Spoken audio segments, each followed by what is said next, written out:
Edinburgh. Are you well? Good. This is my story about losing my headphones. I should give you some background to this story. I'm an autistic man.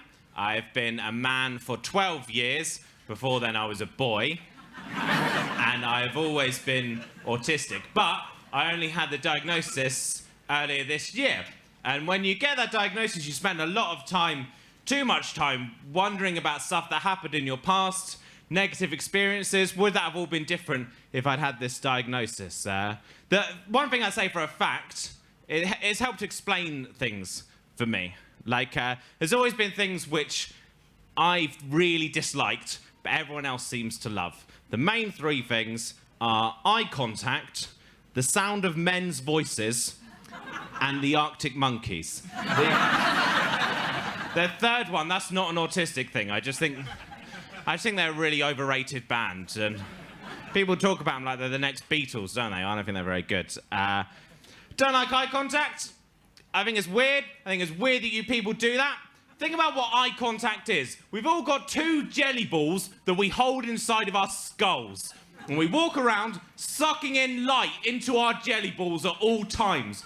And when you want to be polite to someone, you're supposed to point your jelly balls towards their jelly balls, suck all the light off of their jelly balls.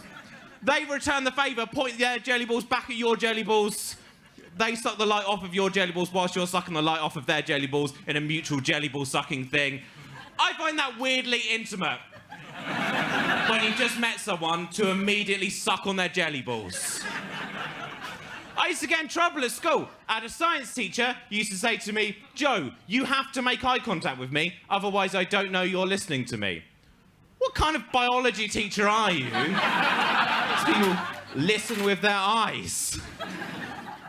But I don't like men's voices either. I find, apologies to any men in the room. I don't hate men, I just hate men's voices. Men's voices sound like someone's driving a motorbike through a wood chipper. It's like, oh, I like craft beer. That's what men sound like. I find that really distressing. I don't like it at all. Particularly like more than one man, 3 or more men talking loudly over each other. I don't like that. That's why I won't watch Top Gear. I don't like it at all. I'm aware that I have a man's voice, by the way. But I don't mind my own voice, because whenever I know my voice is coming, I just make sure I speak over it. It's fine. No, I will not watch this back. I don't like that. I've got a particularly bad man's voice. I know that. It's kind of nasal and monotone, and I've got this accent. I feel very self-conscious of this accent when I come to the Edinburgh Fringe, because my accent is the exact same accent that all the Scottish comedians put on when they want to make fun of English people. I'm just insecure. So I avoid men's voices as much as I can. I can't always do that. I work as a comedian, so I have to get late trains a lot, and men are drunk on the late trains. And I don't like... Men's voices get worse when they're drunk, because when men get drunk, they stop feeling the requisite level of shame for their voices. So they get louder, and I don't like it. Even a man with like a nice soft voice, like David Attenborough, if he'd been on a night out on the Lash with Chris Packham, his voice would be... Wildlife conservation, let's reduce plastic waste. I wouldn't like it, and I hate it. I hate that voice, the sound of men's voices, drunk men's voices, and I never knew why it was until I had this diagnosis. I used to have to come up with a reason why, and what I thought I'd worked out was that I hate the sound of men's voices because I'm a good feminist, I'm very progressive, and I hate the sound of men's voices because it reminds me of all of the misogyny that women have endured for millennia. That would make more sense as a theory if it weren't for the fact that when I hear men's voices, I put my headphones on, I listen to music, and I listen to mainly gangster rap. That's what I like. I like gangster rap. I'm sorry. I know it's problematic, but I like it a lot. You can't kid yourself that you're drowning out the sound of toxic masculinity when you're listening to NWA to drown it out. I like Gangster Gangster, best NWA song that I'm allowed to say the title of on this show. That's... Gangster Gangster's great. It's very offensive to various minorities, but I like that when Dr. Dre, Eazy-E, and Ice Cube are talking, they take it in turns to talk, and that's much more pleasing to my ears. I like that. So, I didn't exactly lose my headphones. My headphones broke. They broke in London. The reason that they broke was because I'd only spent £10 on headphones. You should always spend minimum £20 on headphones, otherwise it's a false economy. If you spend £10, you maybe have to replace them 5 times in a year. £20 set of headphones will last you the whole year. That's not a joke, it's not part of the story, just a bit of consumer advice for you.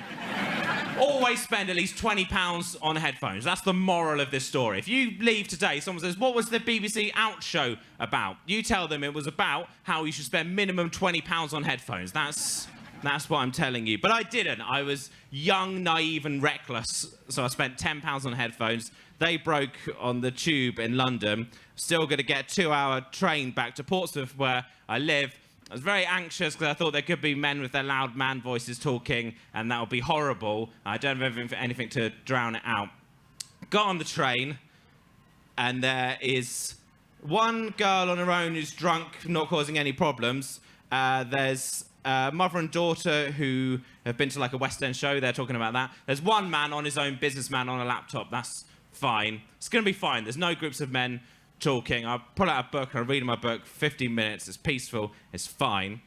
And then after about 15 minutes, I hear like a splattering noise. And I look up and I see that the really drunk girl, she's been sick on the floor. Quite a lot sick, just on the floor. And I look up and we make eye contact. And for the first time in my life, I've made eye contact with someone and they feel less comfortable about it than I do. I feel kind of empowered by it in a weird way. This is brilliant. I don't feel as uncomfortable anymore. I should have more human interaction with people who are drunk to the point of vomiting. And then I think, no, that would mean going to Weatherspoons. So I'll never do that again. I look away, she's then sick again. There's sick on floor, and after she's been sick a second time, she gets up to go to the toilet to be sick. That is very much closing the stable door after the horse has been fully sick on the floor.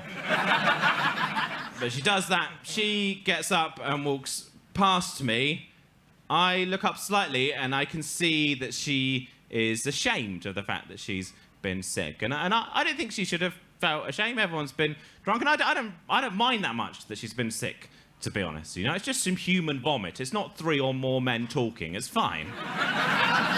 But you can't say that to someone, can you? I've got enough social sense to know that sometimes I get kind of social things wrong, and there's a thin line between saying I don't mind you've been sick and kind of sounding like you're enthusiastic about it. I want to get that right.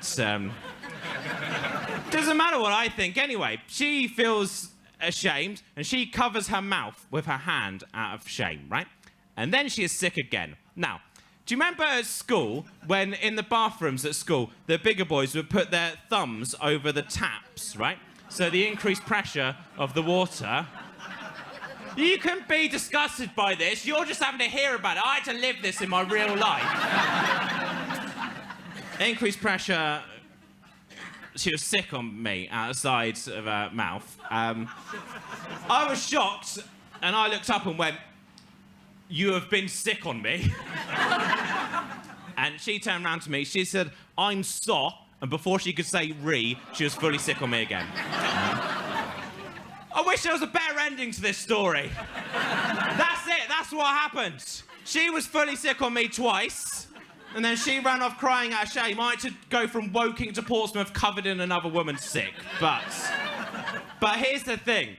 I had this diagnosis this year, and I've been thinking a lot about would that diagnosis have changed things? You know, it's easy to fall into that trap where you go, everything would have been different if I'd had this diagnosis earlier. And would that story have been different if I'd had an autism diagnosis? No, it wouldn't. Of course not. I still would have been sicked on. She still would have been embarrassed. I still would have looked up at the start and made her feel embarrassed.